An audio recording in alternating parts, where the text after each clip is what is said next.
You know that feeling when you finally think you're safe, like the nightmare's over and you can finally breathe again? That's where I was, or at least where I thought I was. After everything that happened with Mrs. Davies, I needed quiet. Not literal quiet, just a break from the dread. I moved, changed routines, tried to let go, and for a while, things felt normal. Then I noticed him, Arthur, the man across the street. At first, he seemed perfectly harmless, predictable even.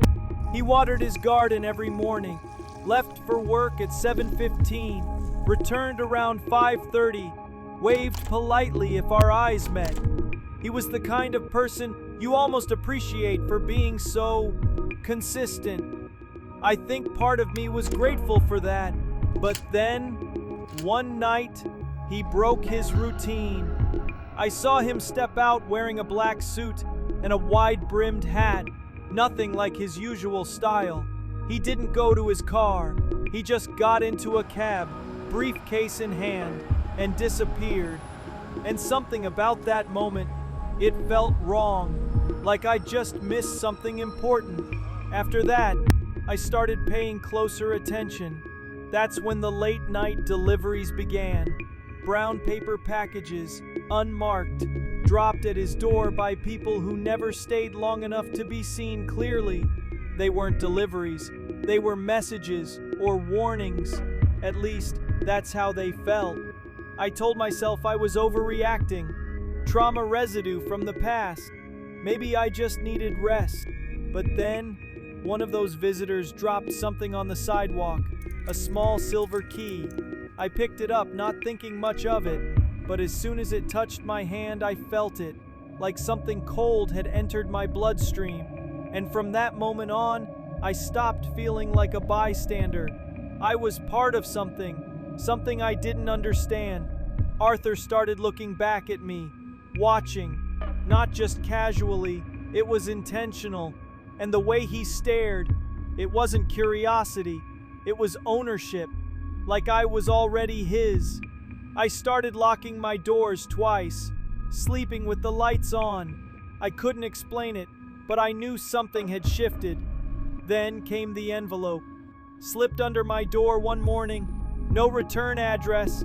Inside was a single piece of paper that said, "You're closer than you think." That's when I stopped trying to convince myself I was imagining things. I started digging, looking into Arthur's past, or trying to, but nothing about him made sense. No digital footprint, no local history, no records anyone could find. It was like he'd appeared out of thin air. Then I did something I probably shouldn't have. I took one of the packages left at his door. I opened it, and inside were objects I hadn't seen in decades. A Polaroid of me as a kid, standing outside the house I grew up in. A toy car I swore I'd lost when I was 6. A birthday card in my father's handwriting. Things no one should have. Things I barely remembered myself. That was when it stopped being paranoia. This wasn't surveillance. This was surgical, personal. Arthur wasn't watching me. He was dissecting me. I thought about going to the police, but what would I say? That I stole a package meant for my neighbor, and inside were things no one should have.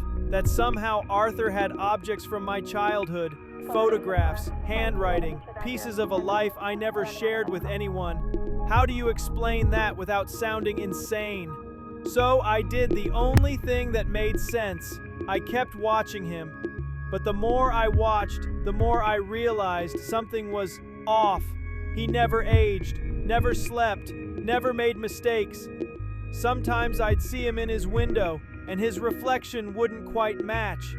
There were nights where the camera I set up would catch nothing, just static, while I swore I saw him standing there in the dark. I started to lose track of time. I'd wake up and find scratches on my window from the inside. One morning, the key I'd hidden in a drawer was gone. Then it came back, warm to the touch, And that's when it hit me. He'd already been inside, not just in my apartment, inside my head. I don't know what Arthur is. Maybe he's just a man. Maybe he's something older, something that wears human faces like clothes.